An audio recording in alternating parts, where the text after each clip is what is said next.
Presentan en la sede nacional de la UNIAC el volumen Prosas Cubanas por Alicia Alonso, dedicado a la gran bailarina en su centenario. Comenzará mañana jueves temporada de presentaciones de la compañía Acosta Danza en el Gran Teatro de La Habana. Reconocido Rafael Zarza con el Premio Nacional de Artes Plásticas 2020. En esta emisión lo entrevistamos.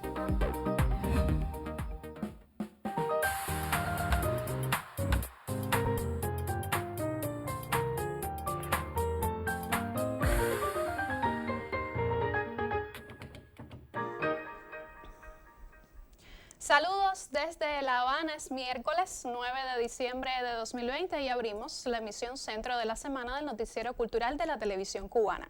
Prosas Cubanas por Alicia Alonso, selección y notas del doctor Pedro Simón y José Ramón Neira es el título del libro publicado por Ediciones Unión que se dio a conocer este martes en la Sala Villena de la sede nacional de la UNIAC.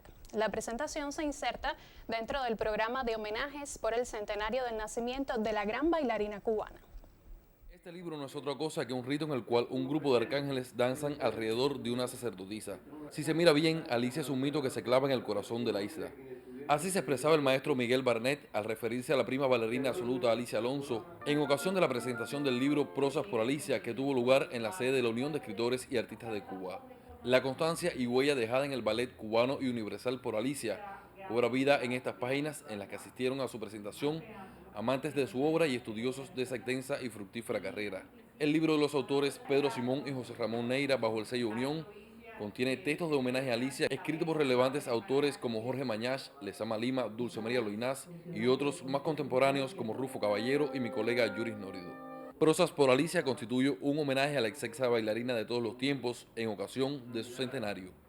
Creo que este libro tiene un significado excepcional para el conocimiento, para la profundización en admirar y comprender mejor a Alicia Alonso.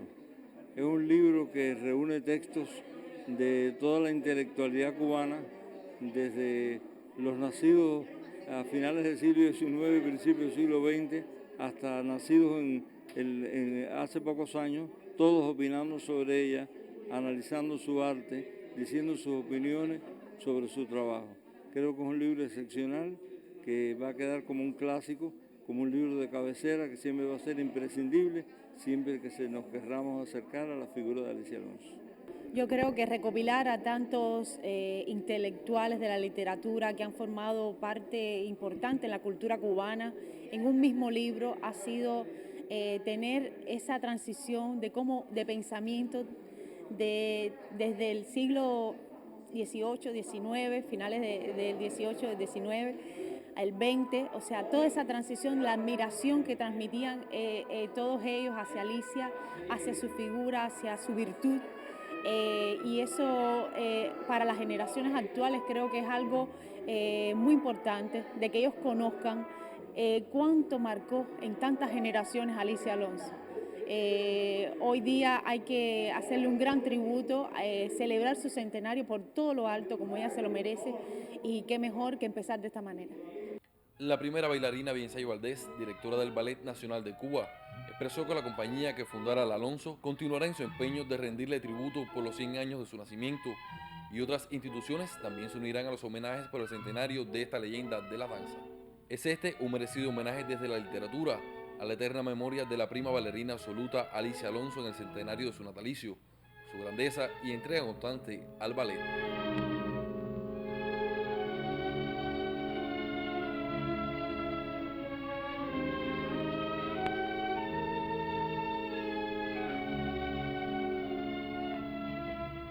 Daniel González Cabello, Noticiero Cultural. Y del panorama danzario seguimos hablando en esta emisión. Este jueves comenzará en el Gran Teatro de La Habana Alicia Alonso la temporada Fénix de la compañía Acosta Danza. La agrupación, dirigida por el bailarín y coreógrafo Carlos Acosta, presentará una selección de obras significativas de su repertorio. Fénix es el ave que renace de sus cenizas, y esa idea de la reencarnación, que puede ser asumida como una hermosa metáfora de la persistencia, anima a Acosta Danza en su regreso al Gran Teatro de La Habana Alicia Alonso. Ha sido mucho tiempo fuera de los escenarios y la compañía que dirige Carlos Acosta propone para su reencuentro con el público un programa combinado que incluye piezas significativas de su repertorio. Todos sabemos que para un artista y sobre todo para un bailarín estar lejos de sus entrenamientos, de su grupo, de la atmósfera, de los escenarios, ha sido muy duro. Pero yo creo que también ha servido para reflexionar y también para valorar desde mi punto de vista un poco también el trabajo. Y con todo ese espíritu, con todo ese deseo, regresan a los salones y a los teatros a bailar la compañía Costa Danza. Se trata, según afirma una nota de la agrupación, de obras que resumen 5 años de actuaciones. La Costa Danza presenta 3 coreografías, que son reposiciones. Estamos con primero el Cruce sobre Ñágara, ya un clásico de la danza moderna cubana. El dúo Soledad, del coreógrafo español Rafael Bonachela. Y Mundo Interpretado, que ya lo habíamos estrenado en la pasada temporada Mundo, y ahora regresamos a ponerlo a disposición del público. Este jueves iniciará la temporada en la Sala García Lorca.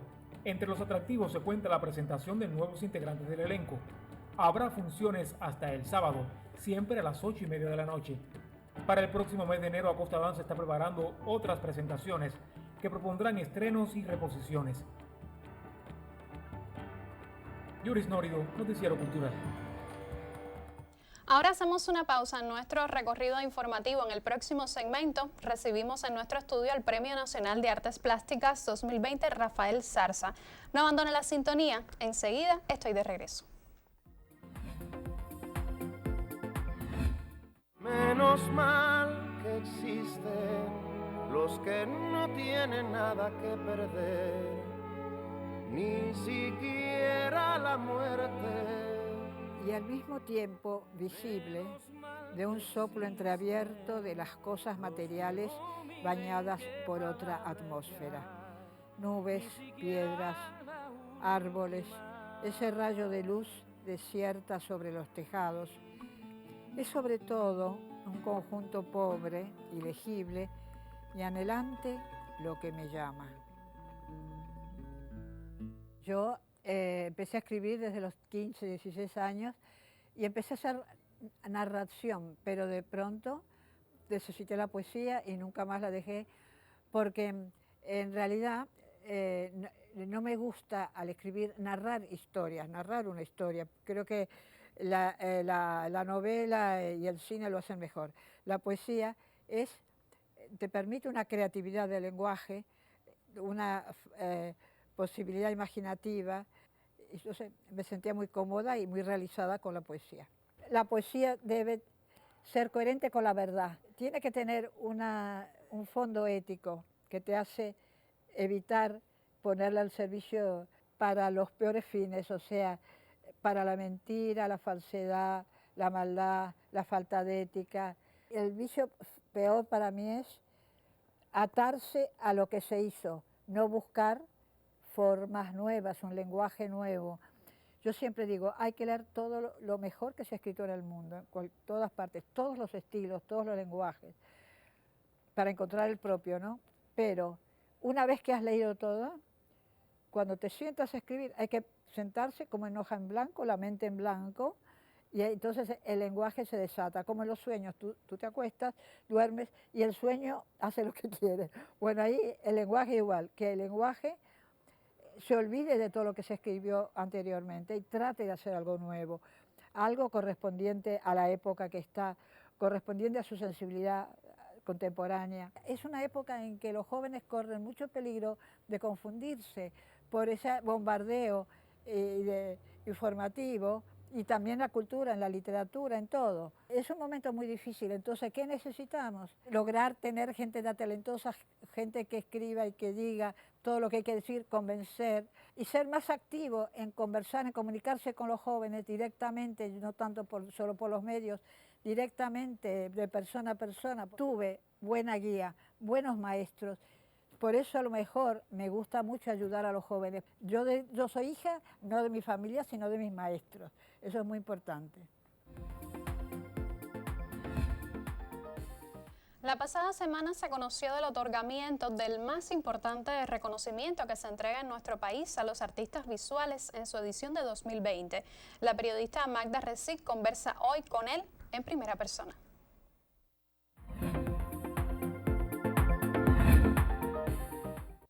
En primera persona recibimos hoy a alguien que ha sido objeto del acontecer noticioso en nuestro país. Recientemente el Consejo Nacional de las Artes Plásticas y el Ministerio de Cultura anunciaron que el Premio Nacional de Artes Plásticas había sido concedido a mi invitado de hoy. Y en la nota que lo elige como ganador de este premio por la selección de un jurado de importantes personalidades cubanas presidido por Lesbia Ben Dumois, el jurado pues explica así la valiosa obra de mi invitado. Dice el jurado: el artista Rafael Zarza González, y ya anuncio quién es, ha sido galardonado por su versátil y amplia proyección que abarca la gráfica de autor, el cartel político para espectáculos teatrales, así como portadas de discos, ilustraciones, dibujos, pinturas e instalaciones.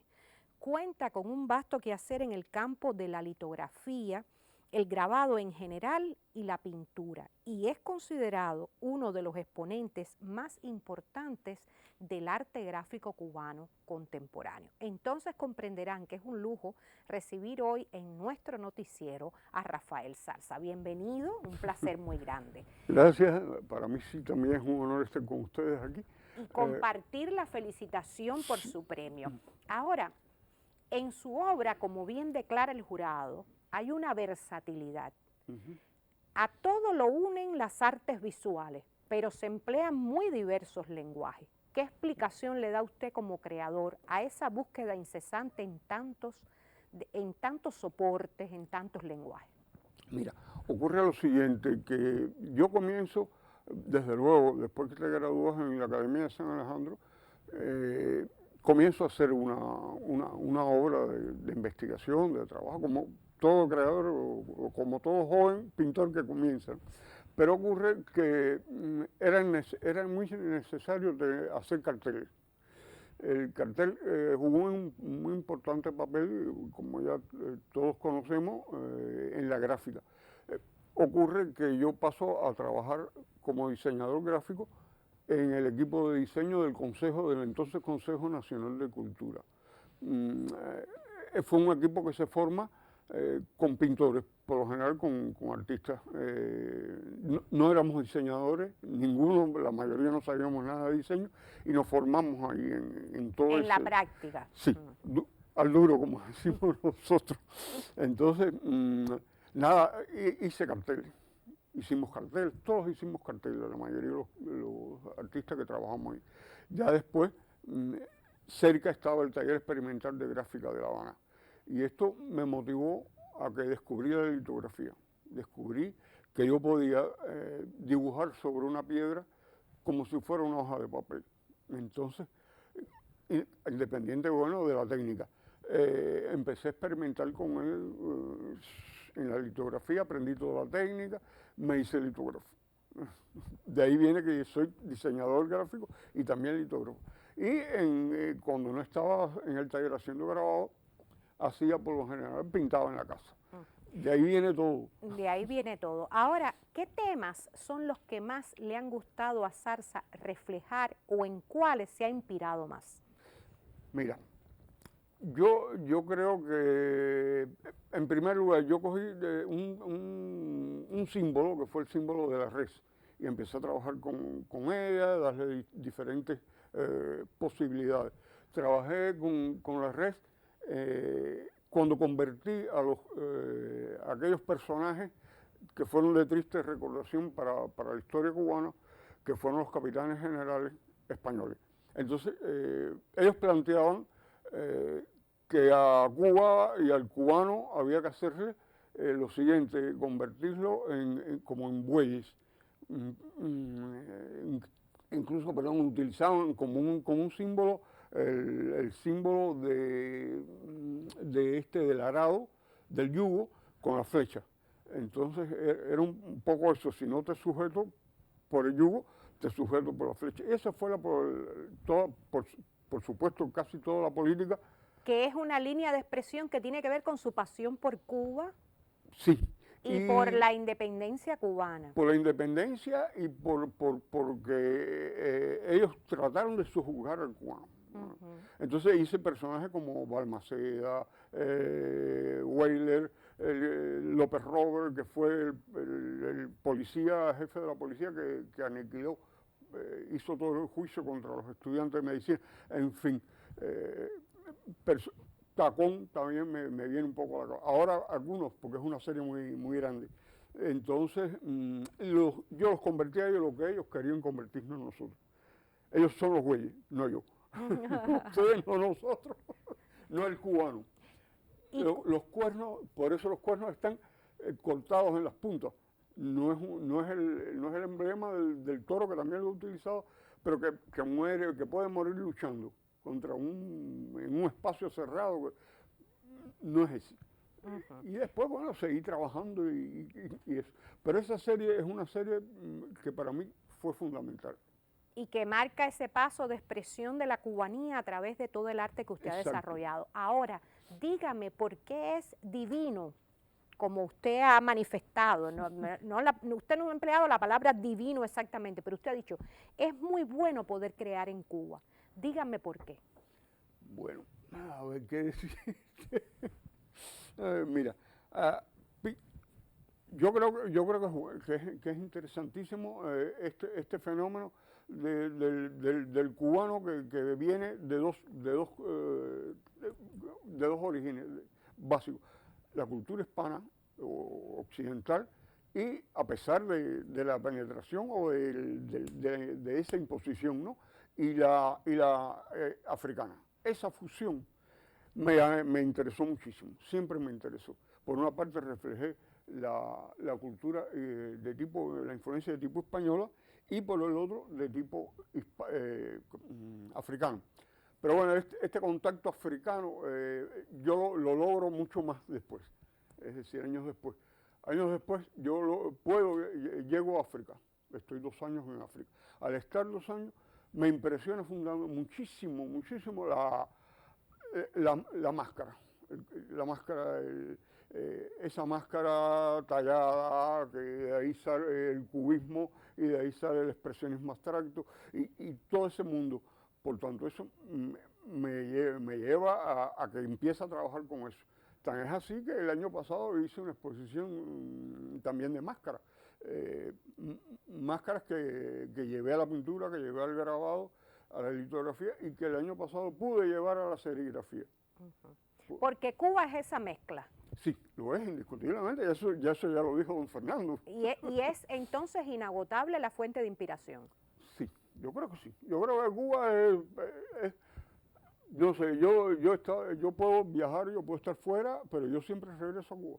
Porque tú no puedes perder el vínculo con tu estatus, porque no lo puedes perder, y cuando lo pierdes creo que te vas de él. Te desarraigas, sí, así es. Sí, hay un desarraigo, hay una ruptura que siempre yo creo que es bueno tenerla, es necesario. No sé, el idioma, no sé, todo. Esa cosa del cubano que tenemos todo. Bueno, yo mucho quiero agradecerle a Rafael Zarza, Premio Nacional de Artes Plásticas en este año, que nos haya acompañado en nuestro noticiero cultural, acercándonos a la manera en que su obra ha recibido esa nota de inspiración en todas las herencias y tradiciones culturales que Cuba atesora y que ha logrado que pervivan en esa mezcla tan original que nos hace distinguir el verdadero arte cubano como un resultado de distintas y disímiles transculturaciones, pero siempre que hace que el artista encuentre en este sitio su verdadera inspiración. A ustedes les recomiendo que se mantengan con nuestro noticiero cultural. Le propongo hacer otra pausa en nuestro recorrido informativo y al regreso abrimos nuestra sección Contrapunteo para dar continuidad al debate que sostenemos esta semana en torno a la trascendencia del Festival del Nuevo Cine Latinoamericano. Eso será en instantes. Del 8 al 19 de diciembre en Santa Clara, 16ª edición de la temporada Para Bailar en Casa del Trompo. De Desde el emblemático Teatro La Caridad, la fiesta danzaria está dedicada en esta ocasión a festejar el centenario del natalicio de la prima bailarina absoluta Alicia Alonso y a los 25 años de la fundación de la compañía Danza del Alma. 16ª edición de la temporada Para Bailar en Casa del Trompo.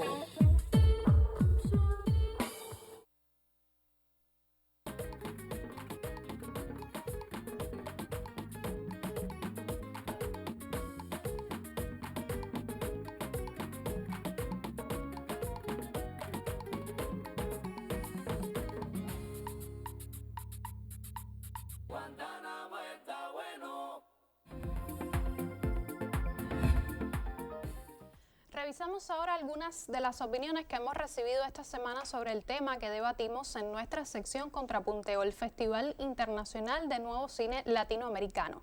Ana Esther nos escribe desde Plaza de la Revolución. Ella lamenta que la actual contingencia sanitaria haya alterado las rutinas habituales del festival, pues se ha perdido mucha de la magia de ese encuentro, pero al mismo tiempo reconoce el esfuerzo de los organizadores para no suspender las presentaciones. Le parece justo que se haya aplazado la exhibición de los filmes en competencia y espera que en marzo se pueda disfrutar por el público. Por su parte, Marbelis Cabrera del Cerro cree que la programación televisiva ha apoyado al festival, aunque le gustaría que se pusieran más películas. Ella entiende que hay derechos de exhibición que hay que respetar, pero sugiere para próximas ediciones de la cita que se haga un programa bien articulado que incluya clásicos de la cinematografía latinoamericana. Desde Cojimar nos escribe Rosa Pereira. Ella considera que el festival ha tenido que reinventarse, pues las dinámicas de consumo del cine han cambiado significativamente. Se imagina en un futuro un festival mucho más volcado al mundo virtual, de manera que en sus propias casas las personas puedan disfrutar de las películas. No obstante, se declara amante del cine de toda la vida, con el singular encanto de la sala oscura. Y por último, el periodista Mauricio Escuela escribe en su habitual columna del portal Cuba Ahora. Les leo un fragmento. Para contribuir al proceso de conformación identitario del continente existe el Festival de La Habana desde el pluralismo, desde la diversidad y el respeto. El cine es parte de esas dinámicas. En mi opinión, que mientras vemos una ola de banalidad en el más reciente orden productivo, toca la alternativa a un camino distinto, sensible, atento. Hasta aquí algunas de las opiniones que nos han llegado a nuestras direcciones electrónicas y mañana recibiré en el estudio a Yumei Besú, director ejecutivo del Festival del Nuevo Cine Latinoamericano, quien ofrecerá sus criterios sobre la trascendencia de la cita. Usted todavía puede participar del debate si nos escribe a contrapunteonc@cubarte.cul.cu o también si nos deja un mensaje en nuestra página de Facebook en la www.facebook.com/noticierocultural.cuba. Continuamos hablando en nuestra emisión de otras informaciones del panorama artístico y literario. Desde el pasado 25 de noviembre en toda Cuba se desarrolla la jornada Triunfo como homenaje al comandante en jefe Fidel Castro Ruz y también al aniversario 62 de la Revolución Cubana. Específicamente en Cienfuegos se ha diseñado un amplio programa de acciones culturales. En conferencia de prensa se dieron a conocer los acontecimientos principales de la jornada, de la cual serán protagonistas las instituciones culturales del territorio. El Centro Provincial del Libro, Patrimonio, el Teatro Tomás Terry, entre otras, han organizado sus actividades en un amplio calendario que se extenderá hasta el próximo 6 de enero. Tiene un papel protagónico en todo este programa el sistema de Casa de Cultura, que en fechas significativas como el 14 de diciembre, que es el Día del Trabajador de la Cultura, el día 22, homenaje al maestro en el sistema, al unísono, van a realizarse galas artísticas, 22 de diciembre, 2 de enero, que está dedicado a los niños, son importantes. Yo creo que también, un poco teniendo en cuenta la situación epidemiológica que tiene la provincia, nosotros nos habíamos propuesto un nivel de actividades en espacios públicos, cosa que no puede ser, no va a ser, pero sí hacia el interior de las instituciones. En este encuentro trascendió además lo importante de que cada actividad se diseña respetando las medidas de protección sanitaria y manteniendo la amplia presencia que estas instituciones han alcanzado en las redes sociales y otras plataformas de Internet. Actividad significativa también, toda una jornada que está organizando el municipio Laja, Cruces y Cumanayagua como parte de su Día de Liberación. Tienen actividades culturales, tienen un grupo de actividades recreativas. La jornada, leer la historia que va a desarrollar el Centro Provincial del Libro, también son de las acciones culturales importantes, ANAI, y todo lo que tiene que ver con la actividad sistemática propiamente en el municipio cabecera, que han sido de aceptación para la población y lo vamos a mantener. Desde Cienfuegos, Anay González, Noticiero Cultural. Y miembros de la Asociación Hermanos Saiz y de la Unión de Escritores y Artistas de Cuba en Holguín destacaron su respaldo a la reciente declaración del Ministerio de Cultura de no establecer un diálogo con quienes pretenden dañar al país al amparo de la política injerencista del gobierno estadounidense. Desde ese territorio recibimos algunos testimonios al cierre de esta emisión. Preparan el próximo evento de la Asociación Hermanos Saiz en la provincia. Trovadores y poetas se encontrarán este diciembre. En medio del trabajo, la reflexión oportuna. Nosotros siempre hemos sido muy autocríticos, muy transparentes con nuestros criterios. Siempre estamos buscando la manera de perfeccionar la sociedad en la que vivimos. Pero hay dos cosas con las que no vamos a estar de acuerdo. Una, con que hay un cambio en el sistema socialista cubano que nosotros hemos defendido siempre desde nuestros estatutos hasta dentro de la programación y la obra creativa de cada uno de los artistas que hoy integramos esa membresía. La ciudad de Holguín se lanza otro día abierta al intercambio ético. Sus habitantes caminan apegados a los colores que dignifican a la nación. Tú tienes que respetar tus símbolos porque eso forma parte de ti, de tu cultura, de tu idiosincrasia, y entonces es muy... realmente esas personas no ganan porque el simple hecho de hacer eso ya te estás dando cuenta de qué tipo de persona es, que no merece tener seguidores, que no son guías de nada, son guías de lo inmoral, de lo bajo. Artistas del territorio manifiestan su desacuerdo con quienes asumen ideas ajenas convertidas en mercancía. Estoy en desacuerdo en que tengamos que unir nuestras verdades, nuestras preocupaciones y el necesario diálogo, mezclarlo con personas que no se corresponden por su ética ni por su obra a lo que es la vanguardia artística. El diálogo me parece que es la vía y es la manera, pero el diálogo sobre bases de respeto, el diálogo sobre las bases y los principios que instituciones como las instituciones culturales de este país, en este caso la UNIAC, deja bien clara en su reglamento y en sus estatutos.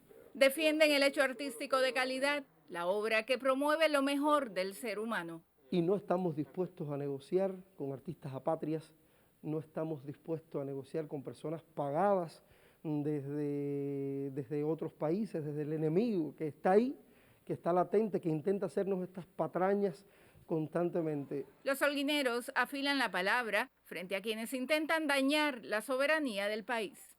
Desde Holguín, Mariel González, Sistema Informativo de la Televisión Cubana. Punto final. En esta emisión del Noticiero Cultural destacamos la presentación en la sede nacional de la UNIAC del volumen Prosas Cubanas por Alicia Alonso, dedicado al centenario de la gran bailarina cubana. Conoció del inicio de la temporada de presentaciones de Acosta Danza en el Gran Teatro de La Habana y conversamos en exclusiva con el Premio Nacional de Artes Plásticas 2020, Rafael Zarza. Gracias por acompañarnos en esta entrega informativa. Nosotros regresaremos mañana para compartir más informaciones sobre el acontecer del arte y la literatura en Cuba y el mundo. Hasta entonces, me despido con un saludo desde La Habana.